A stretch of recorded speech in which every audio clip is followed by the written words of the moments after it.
Hello, I'm Bradley, And I'm Joseph. and together we're siblings in science.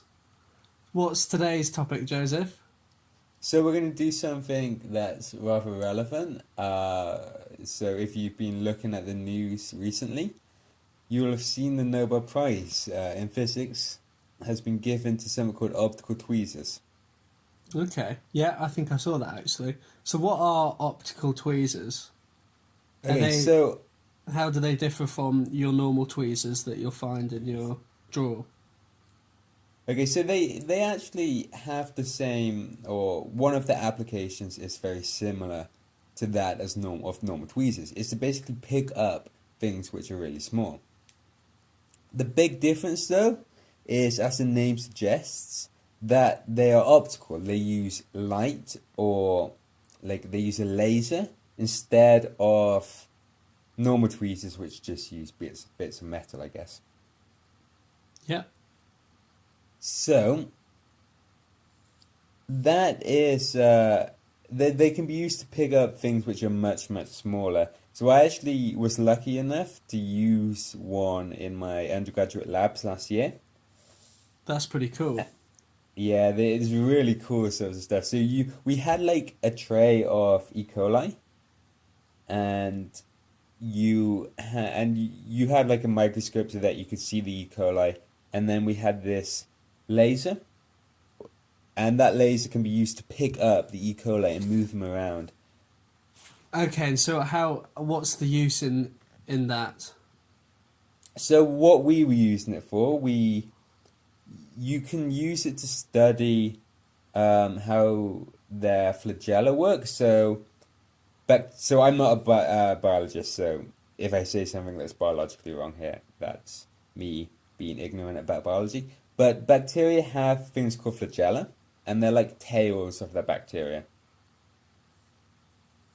And you can see, by using optical tweezers, you can study how these flagella rotate and things like that. You can also grab strands of things, like strands of protein, and try and pull them apart. So using two optical tweezers, you can grab one end of proteins and try and pull them. And that can give you information about protein structure and things like that.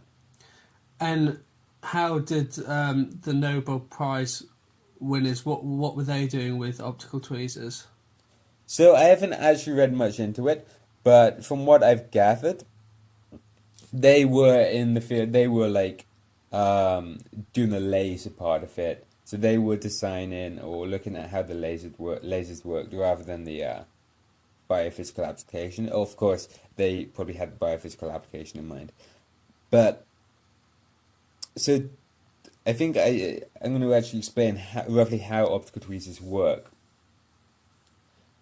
So, do you know if you have a glass, Yeah, I've and got one in my hand now. and if you have some water in the glass, Have some water too. and if you put a pen in the water,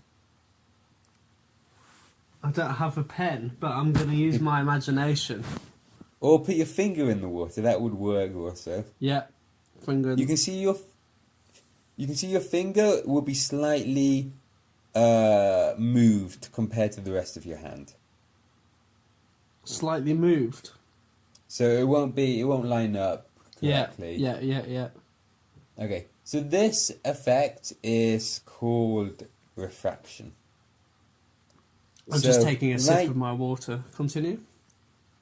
So light, when it goes into a different material or through materials, it refracts. So that means it changes angle when it goes through the material. Mm-hmm. So it's like, the common example is you're on a beach and you're a lifeguard on the beach and there's someone at sea drowning.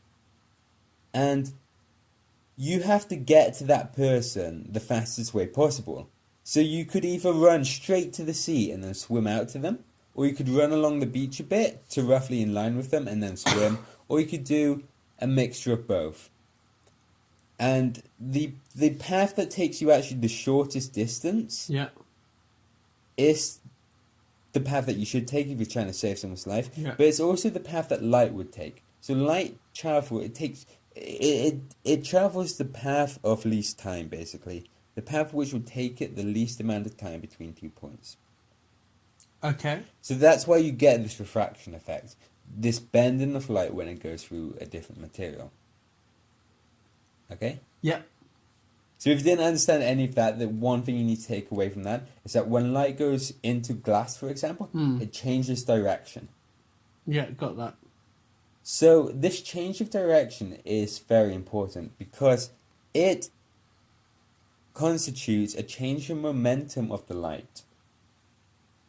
Okay. And we were discussing, actually in our last video, how momentum is conserved. So if the light gets pushed to the right, the thing that it goes through, so in the case of an optical tweezers, for example, a polystyrene bead, that gets pushed the other direction, to the left. Yeah. Okay? So the light goes through it, the light moves to the right, and the bead gets moved to the left. Yeah.